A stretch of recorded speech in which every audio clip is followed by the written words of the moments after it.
Hi, my name is Tim McGonigal. I'm the PSD Future Ready Coordinator. Today we're going to fill out your FSA ID. Okay, so step one is we want to go to studentaid.gov, and then we want to create an account. Now this is assuming you've never created an account before. When this comes up, we want to click Get Started.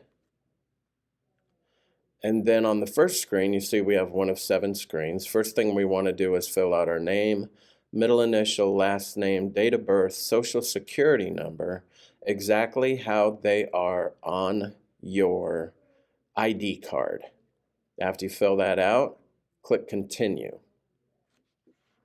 So after the first screen is entered, the next thing you're going to want to do is enter your personal information, your address, and then you will have to answer and insert questions and answers, 5 challenge questions and answers. Once you get that done, you'll get a authenticator number, which you'll have to record. So that's very important. Write all of this information down so you have it all for the next time you log in.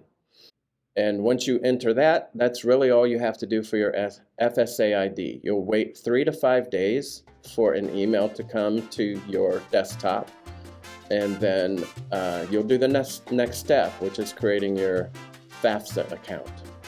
So that's really it. Thank you.